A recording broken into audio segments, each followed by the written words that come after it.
mas pari s'ka pas luftë Bedrit. Fjala Bedr përmenet 2 herë në Kur'anorit.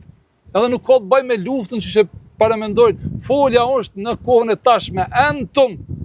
Dhe sot botën sërbë e kinë Maqedoni. Edhe tani, kush i përzuni ato shqiptarë? Është një shkrimtar, këto nuk du m'ja përmen emrin, para 10 vjetëve kishte krenari, sot nuk e ki një shqiptar të besimit katolik në Shkup, se mendonte se do të bëje karierë politike në emën të islamit politik. Kush i përzuni ato shqiptar për Shkupit? Kush i linçoi ato shqiptar për Shkupit? Organizimi i hoxhallarëve. Ne, kërkesa ime e vetme është për shembull kur t'i vera Afrim Gashi, sekretari i parlamentës, jo ty rit, po kur t'i shkojë Albin Kurtit e dikush do t'im Shkupi. Ai do të me pranu Afrim Gashin, sekretar Kuvendit Republikës Maqedonisë që s'ka kur far lidhje me shqiptarët e Shkupit. Ai përfason grupin e xhemietit Fes Turkut, të milletit turk elhamdulillah.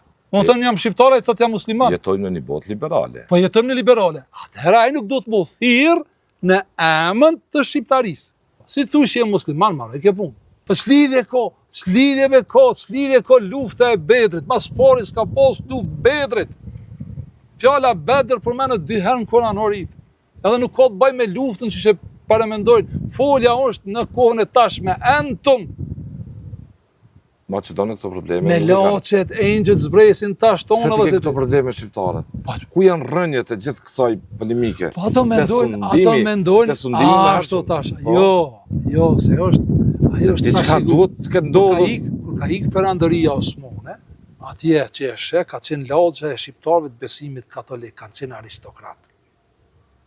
Prej ku është edhe familja nonës Teres. Tregtar suksesshëm kanë qenë. Kohën e perandërisë osmane s'kan pas probleme.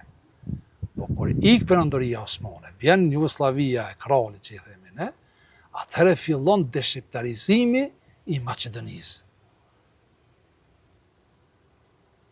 Sot mingu për shembull një politikan atje në Serbi thotë ne duhet lënë Kosovën, ne duhet ta marrim Maqedoninë, dhe sot botën sërbë e kinë Maqedoni.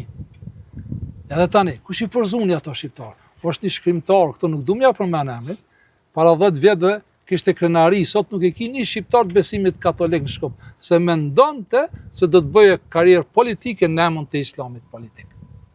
Kush i përzuni? Islami politik është një projekt. Kush i përzuni ato shqiptar për Shkupit? Kush i linçoi ato shqiptar për Shkupit? Organizimi i hoxhallarëve.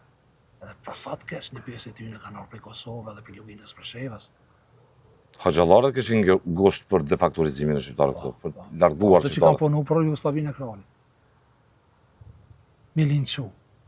Se në kohën e perandërisë osmane kanë jetu bashkë, ndëgjon një plak që thotë, që si e ke emrin? Thotë, unë nuk jam shqiptare se emrin e kam Cveta. Ajo është shqiptare ortodokse.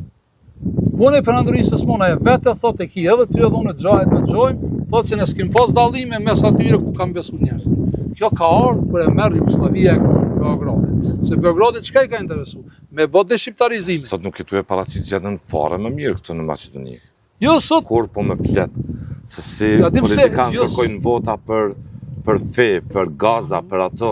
Jo, mërë e ki, atë ti ki shënime, atë fri Gaza, ki fri Palestinë. Ka dallon ajo situatë me jo, dallon se tash ekziston një tim Shkup, ekziston një grupi njerëzve këto në Maqedoni, të më thonë, ka një Karshillak, ju mendoni që po i bëni këtyne? Ne, kërkesa ime e vetme, është për shembull, kur t'i vera Afrim Gashi, sekretari i parlamentës, jo ty rit, po kur t'i shkojë Albin Kurti e dikush do t'im Shkupi. Ai do të me pranu Afrim Gashin, sekretar Kuvendit Republikës Maqedonisë që s'ka kur far lidhje me shqiptarët e Shkupit.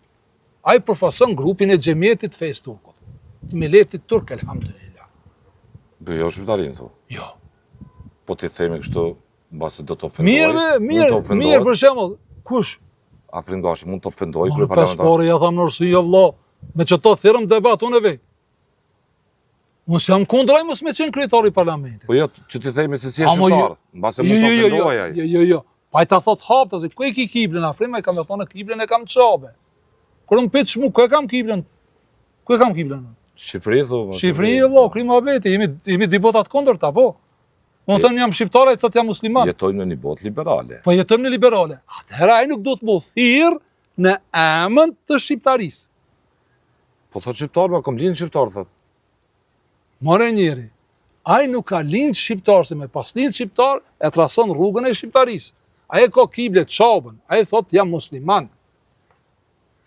E refuzon, thot jam shqiptar, kur e ke dëgjuar me këtë? More njeri, si thu që je musliman të onë, maroj funa, gjithë ditën thu, jam basani shqiptare, jam gjerman, pak pun po, si thu që je musliman, maroj ke pun. Edhe ti nëse më thu jam musliman, maroj ke pun rrit. Që flet për ju një pjesëmarrje e një kryimamit Luginës Preshevës në paradën e fashistit, në betjes Miloševićit, Vučić që u mbajtë Serbi. Shkaktoi një reakcion në barë shqiptar. Që është e mundur një kryimam